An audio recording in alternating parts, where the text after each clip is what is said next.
Saludamos también a todas las personas que siguen esta transmisión, que nos están viendo a través del portal del Consejo de Estado y la red de universidades Renata. Eddy Plenel es periodista, escritor, ensayista. Pasa por ser uno de los intelectuales más comprometidos en la lucha contra la corrupción en la sociedad contemporánea. Trabajó en el vespertino nacional Le Monde durante 25 años y llegó a ser el director de su redacción. Convencido de que la concepción y la vocación del periodismo están al servicio de la ciudadanía, de la democracia y de la honestidad, convocó en el llamado de La Colina, Teatro Parisino, en el 2008, en el mes de noviembre, a la toma de conciencia del cambio de paradigma que representa la revolución digital en los medios de comunicación, a saber, un instrumento al servicio de la democracia participativa, de la libertad de prensa y del derecho fundamental a la información. A contrapelo con el pensamiento único según el cual el modelo económico en la red tiene que ser audiencia y gratuidad, federó la creación del primer periódico digital en Francia, Mediapart. Mediapart es un diario únicamente digital y financiado, no por publicidad, sino por suscripción de lectores ciudadanos. Eddy Plenel resume el proyecto intelectual, empresarial y de equipo en 3 palabras claves: independencia, calidad, participación. Con ya casi 100.000 suscripciones pagas, Mediapart es un éxito de prensa digital ejemplar. Señores, señoras, los dejo entonces con nuestro conferencista internacional invitado, Eddy Plenel.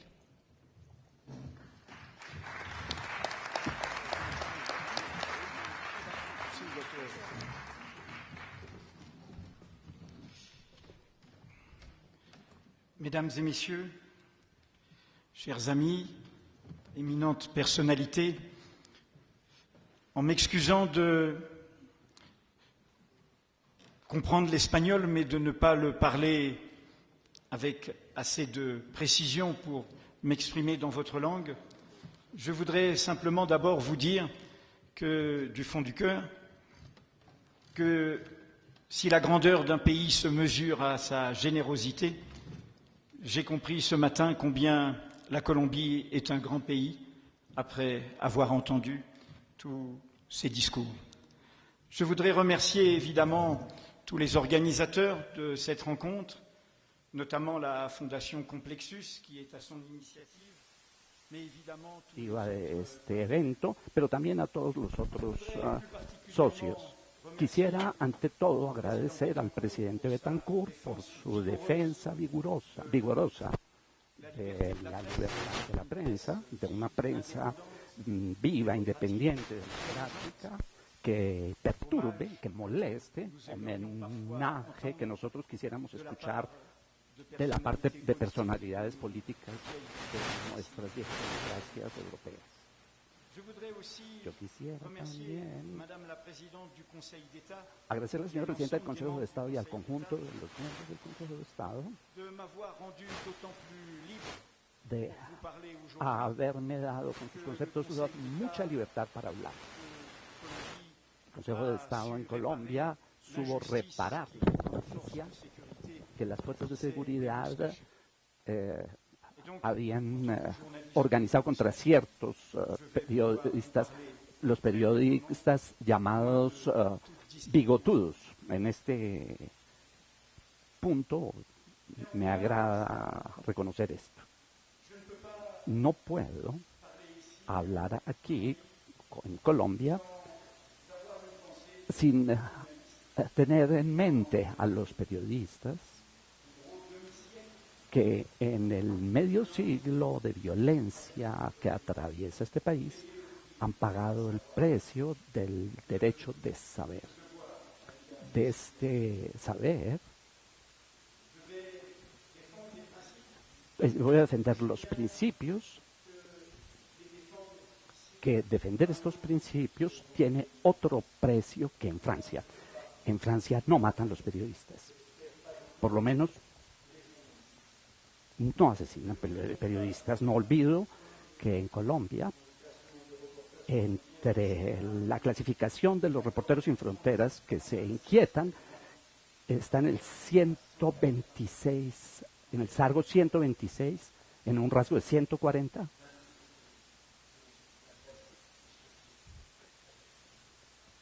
entre los que defienden la prensa como periodista ciudadano, voy a hablar, periodista preocupado para que su oficio, su trabajo de periodista, sea consciente que no tenemos otra legitimidad distinta a la de saber, a la de darle conocimiento a los ciudadanos. Nuestro papel consiste en publicar, difundir, encontrar informaciones de interés público para que nuestros conciudadanos sean libres y autónomos, para que ellos puedan escoger con clara conciencia, para que no sean enceguecidos por la mentira y la propaganda. Nuestro primer deber tiene que ver con la verdad. Tenemos que verificar las fuentes. Nuestra primera lealtad es con el público y nuestra primera disciplina es este trabajo artesanal, paso a paso, riguroso de verificación. Edgar Morin, bajo cuya égida se tiene la Fundación Complexus, escribió que la democracia es una conquista de complejidad social. En otros términos, la democracia no es simplemente escoger representantes y luego regresar a la servidumbre, a la esclavitud. La democracia es, como lo recordaron varios discursos, es un ecosistema. No es solamente una institución de leyes, de ministros, de gobierno y de un presidente. Es algo que implica la participación, es una deliberación de los ciudadanos, es un intercambio, es un compartir, son poderes y contrapoderes.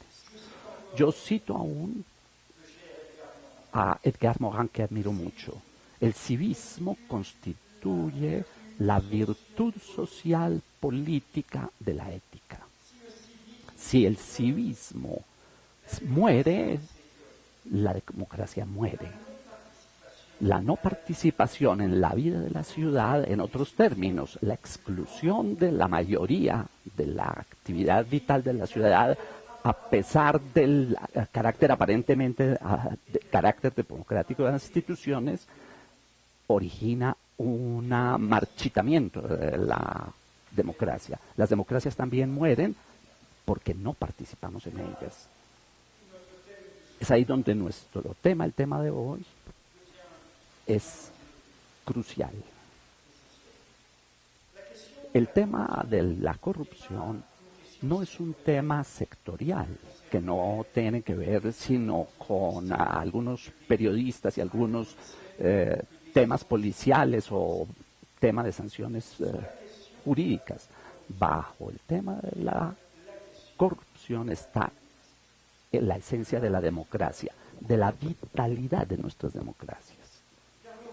Puesto que lo que le da origen a la corrupción es excluir la mayoría de la ciudad común, es privatizar el bien común, es apropiarse de lo que debería pertenecer a todos, haciendo combinaciones, violando reglas, con conflictos de intereses por los abusos de poder, para el clientelismo, por el favoritismo.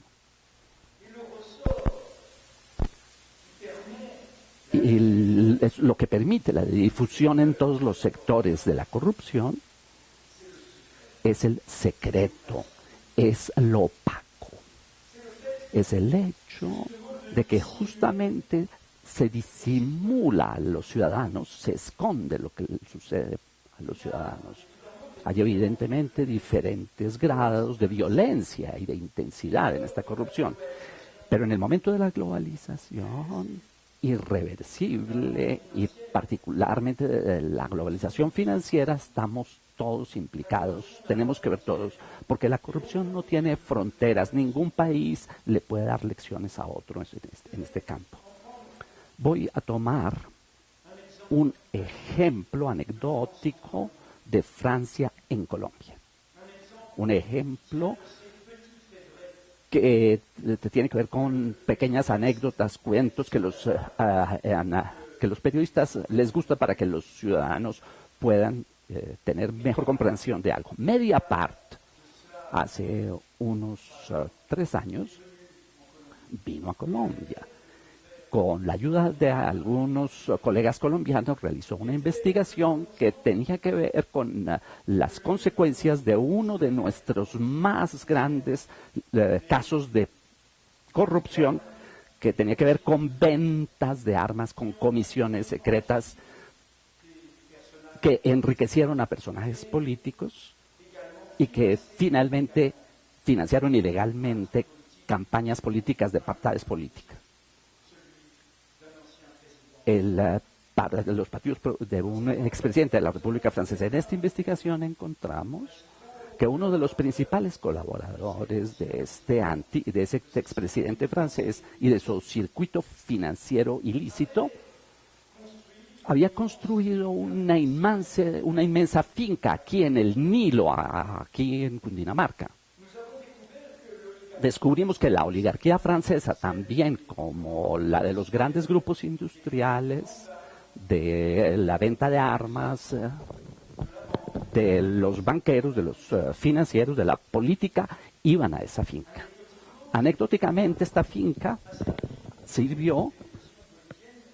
sirvió a una cadena de televisión boliviana para grabar una telenovela llamada Las Muñequitas de la Mafia, se llamaba la telenovela.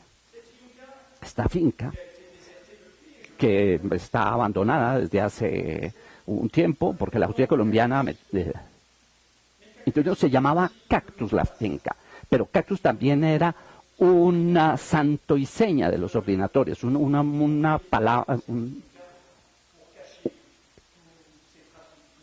y con este nombre se hacían las comunicaciones que escondía negocios oscuros y muy grandes, con cuentas en los Bahamas, con cuentas suizas que habían también hecho inversiones en muchos paraísos fiscales para ocultar ventas de armas ilícitas. En la tradición democrática liberal de los periodistas anglosajones hay que seguirle la pista al dinero. En este caso, un caso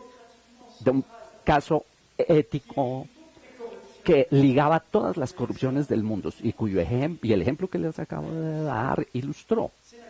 Era el tema de la evasión, del fraude fiscal y de los paraísos fiscales. Era el tema esencial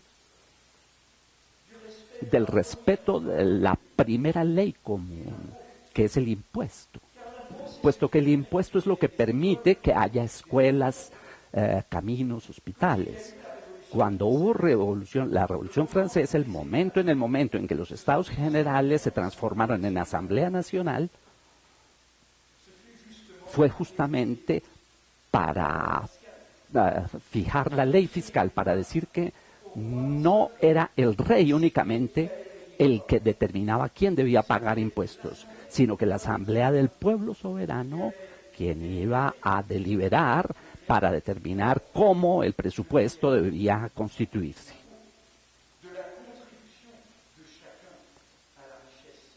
Cada uno debe contribuir entonces a la riqueza pública, y es en ese mismo contexto que el primer presidente del tercer estado, que se llamaba Bailly, un hombre que está olvidado en la historia, tuvo esta fórmula que es de una modernidad excepcional. La publicidad de la vida política es la salvaguardia del pueblo, para que el pueblo controle lo que está hecho en nombre suyo. Es necesario que él sepa lo que se decide de este tipo de asambleas, lo que se decide en su nombre. Hay que tomar conciencia de este tema central detrás de todas las corrupciones que aparecen, del fraude, de la evasión fiscal y de los paraísos fiscales. Un economista de la brillante escuela económica francesa, ilustrada por Thomas Piketty y su éxito mundial actual, uno de los jóvenes economistas que trabaja con esta escuela, Gabriel Zuckman, hizo una investigación importantísima sobre la riqueza que le falta a las naciones. Esta riqueza que se le robó a todos los ciudadanos. 8% mínimo del patrimonio financiero mundial de las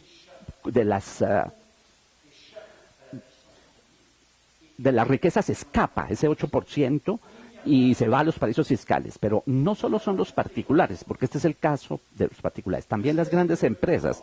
Por ejemplo, las bancas que salvamos en Europa con el dinero público, estas todavía recurren a estos paraísos fiscales. Más de un tercio de las filiales de los bancos franceses en el extranjero están instaladas en estos paraísos fiscales.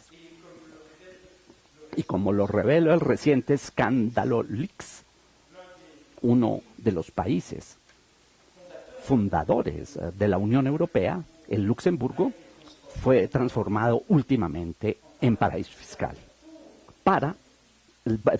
Fueron las empresas quienes lograron esto, para que sus ganancias escapen en una gran proporción a contribuir al bien común. Un estudio de la red de una ONG evaluó el conjunto de los haberes financieros en los paraísos fiscales, entre ellos los de los particulares, los de las empresas.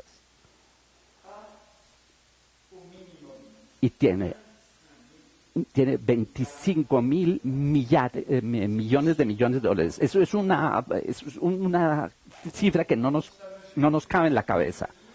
Para darnos una idea, es más que el Producto Interno Bruto de los Estados Unidos y del Japón, de los dos, de Estados Unidos y del Japón. Recordar todo esto es subrayar simplemente que detrás de estas cifras hay una realidad inmoral, amoral, que es la mafiosización del mundo. Porque ¿cuál es el punto común entre los valores, si se pueden decir, de estas organizaciones criminales y este mundo de financieros, de banqueros, de paraísos fiscales? La avidez por el dinero y la opacidad, lo opaco de sus actividades. La mafia, las organizaciones criminales acumulan y acumulan, ese es su norte. No tienen sino una sola religión, la del dinero y la de tener. Y otro principio importantísimo, que se disimule, disimular siempre, que no se sepa nada, disimular. Y detrás de este problema hay una particularidad: este dinero disimulado, desviado, se pone al lado y se mezcla con el dinero sucio de todos los narcotráficos y de todas las injusticias. Esto hay que decirlo, y insisto, en su país, en lo que yo sé claramente, que uno de los grandes desafíos que tenemos son casos de injusticia, desigualdad social, como sucede también en otros países, no es problema de acá. Decir esto no es hacerle un proceso a la riqueza, es atacar